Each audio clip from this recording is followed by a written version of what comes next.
Chapitre 6. Le paradis et l'enfer. Section 1.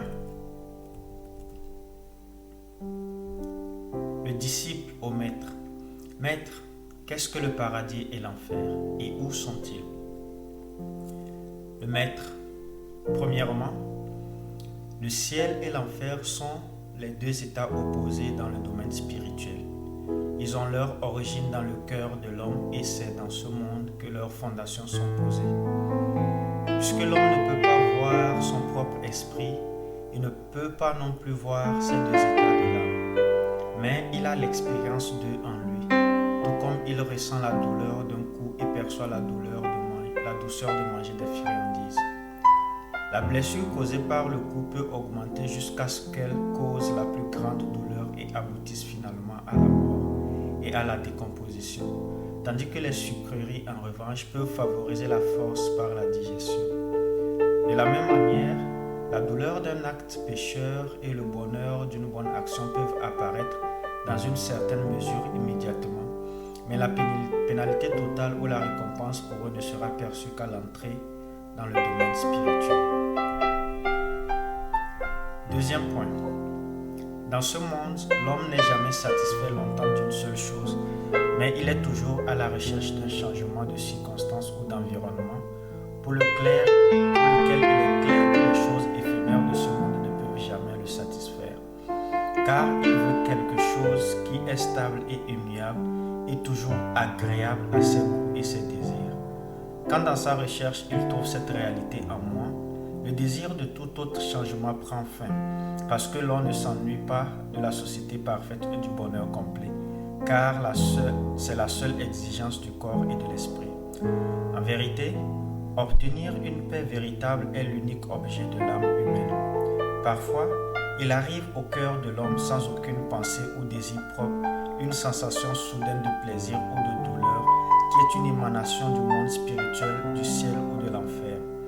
Ceux-ci viennent à lui encore et encore.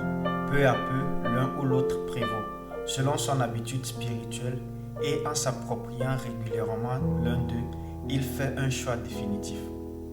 De cette manière, la fondation du ciel ou de l'enfer est construite dans le cœur d'un homme, encore dans ce monde, et après la mort, il entre dans cet état que, dans cette vie, ses désirs ou ses passions lui ont préparé. Troisième point. Certains disent que le désir est la racine de toute peine et de tout chagrin.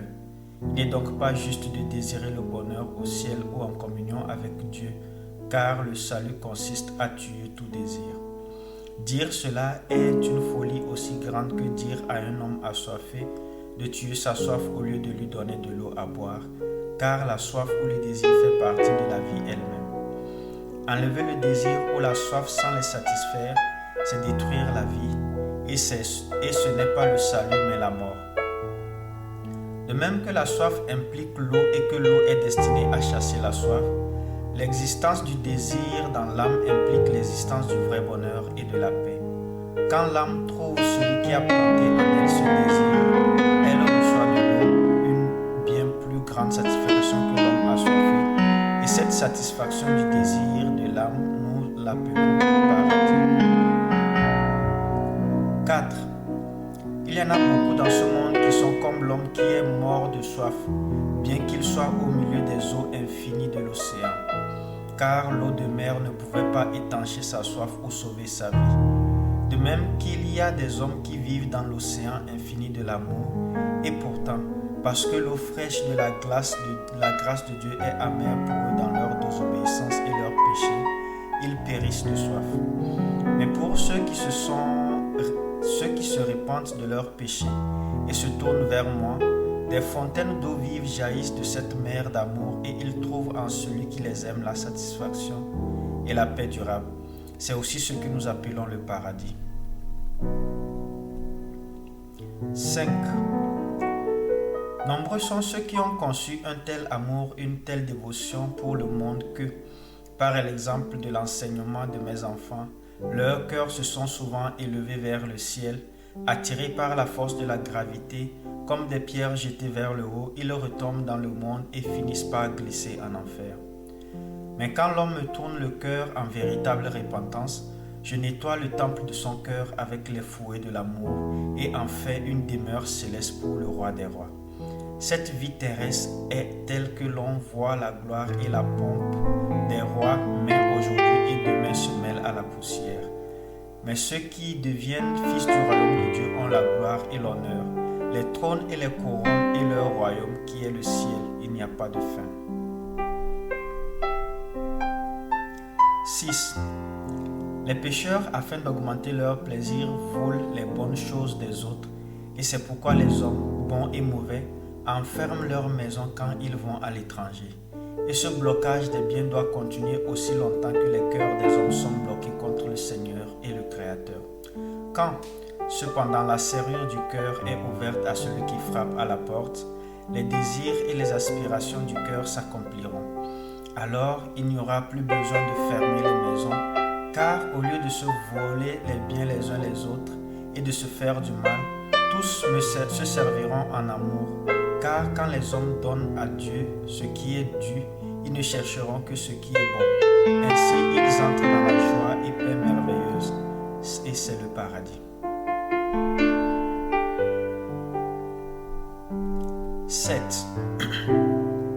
Quand j'ai donné ma vie sur la croix pour les fils de l'homme, afin que je puisse sauver les pécheurs de l'enfer et les conduire du ciel, 2 voleurs, un de chaque côté de moi, ont rencontré la mort en même temps. Bien que nous ayons tous 3 subi un même sort d'un point de vue spirituel, et ayant il y avait une grande différence. L'un d'eux ferma son cœur contre moi et rencontra sa mort sans repentir, mais l'autre ouvrit son cœur à moi en véritable repentance et en communion avec moi trouva la vie et ce jour même entra au paradis avec moi. Ce paradis existe non seulement au-delà de la tombe, mais il commence maintenant dans le cœur des hommes, bien qu'il soit caché aux yeux du monde. Un de mes fidèles martyrs était sur le point de mourir après avoir souffert d'atroces souffrances de la part de ses persécuteurs, et il était si rempli de la joie du ciel qu'il se tourna vers eux et leur dit « Oh, je pourrais vous ouvrir mon cœur et vous montrer la paix merveilleuse que j'ai, que le monde ne peut ni donner ni enlever. Alors vous seriez convaincus de la vérité. Mais c'est la manne cachée qui est invisible et insatiable. Après sa mort, ces fous ont arraché son cœur espérant trouver quelque chose de précieux, mais ils n'ont rien trouvé car la réalité de ce paradis n'est connue que de ceux qui l'acceptent et qui trouvent leur joie. 8. L'utérus de Marie, où ma forme charnelle était pour moi pendant quelques mois, n'était pas un lieu aussi béni que le cœur du croyant dans lequel j'ai toujours ma demeure et en fait un paradis.